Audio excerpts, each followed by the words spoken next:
Hi, welcome to our site Beyond Mental Illness and our blog A Path Not Taken. I'm Dave Moyer, a licensed clinical social worker and a retired Air Force Lieutenant Colonel. I'm also the son and father of two men who were labeled with the term bipolar disorder. The reason for this website is very simple. People should be treated for what's wrong with them and not their psychiatric labels. It is time for my son and thousands of others like him to move beyond mental illness. One branch of my family tree was afflicted with what we today call mental disorders.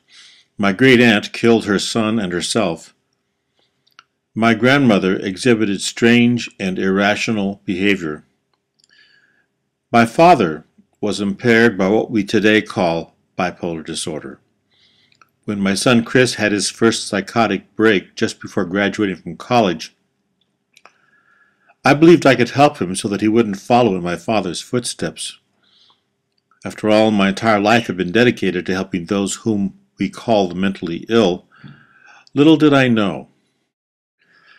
While Chris was growing up, who would have thought that the scourge of previous generations would revisit him and us? Little did we know that our musically talented son, who would graduate from college magna cum laude, would find that his life was hijacked by what, in 2011, we still call bipolar disorder. He spent entirely too much time in hospitals, psychiatric wards, and jails. Little did we know that his compromised judgment would make him vulnerable to being financially exploited by con men. Little did we know that I would become his conservator, not once, but twice.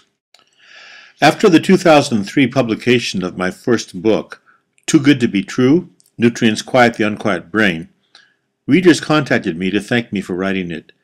Many of them used ideas in the book to make changes in their lives. Some were now symptom-free. Some had even successfully withdrawn from psychotropic drugs and were no longer needing them. Their past was no longer their prologue. It felt great to get this feedback, but the pleasure was short-lived. My wife and I helplessly watched Chris go into manic psychosis again and again. The book was supposed to end with Chris getting well. However, the Hollywood ending didn't happen. Why couldn't he break from his past as many readers had done? I believe one of the reasons is that his psychiatrists failed to correctly diagnose and treat him. You see, they ignored two little critters with names like Borrelia burgdorferi and C. pneumonia. They ignored me too when I told them about these infections. They probably missed other infections as well. To be fair, there is a lot more to this syndrome than chronic infections. You see, scientists are finding that anomalies in chromosome 6 are associated with biobehavioral syndromes. That chromosome determines our body's unique response to pathogens and, for that matter, to stress. Now in the fall of 2011, we begin again. Chris has seen a doctor who specializes in difficult-to-treat patients. Unlike any other doctor we have seen, this one actually read a chapter in one of my new books. The title of the chapter is, My Son Does Not Have a Mental Disorder. The doctor agreed. He does not have a mental problem, he has a physical problem. He has a biobehavioral syndrome caused by a number of physical disorders that are routinely ignored in my son and thousands of others. In 2012, two more books will be published, Beyond Mental Illness and 10 Ways to Keep Your Brain from Screaming Ouch. This will complete what I call the Transformation Trilogy. I researched and wrote these books to help Chris and others like him.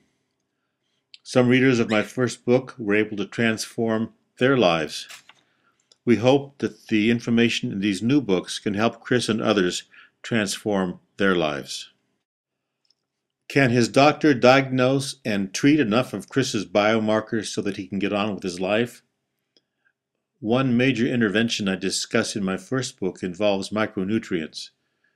By March 2012, there will be 21 articles published in professional journals in which just one micronutrient product, a formulation called EM-Power Plus, produced positive effect sizes of up to 80% for a wide range of so-called mental disorders. I have no business relationship with the company. A nutritional foundation is essential for brain health, but there is more. much more. Paraphrasing a statement by Lyme literate medical Dr. Richard Horowitz, if you have 14 nails in your feet and the doctor takes out 4, you still have 10 left. Can we remove enough of the nails so Chris can walk without stumbling? Finding and fixing what is physically wrong with Chris and thousands like him can lead to positive outcomes that defy conventional wisdom. I have seen this happen in others again and again. We hope it'll happen with Chris. In this highly unusual and unique blog, A Path Not Taken, Chris and I share our knowledge and experiences as we seek to identify and treat relevant biomarkers in order to prevent his having recurrent episodes. My first book begins with a quote from the famous Persian poet Rumi. When water gets caught in habitual whirlpools, dig a way out through the bottom to the ocean. There is a secret medicine given only to those who hurt so hard they can't hope. Chris and I invite you to sign up in order to see our latest blog entries and videos. Share your experience and knowledge. Help us. Help yourself, your family members, your friends. Help your patients to dig a way out through the bottom to the ocean.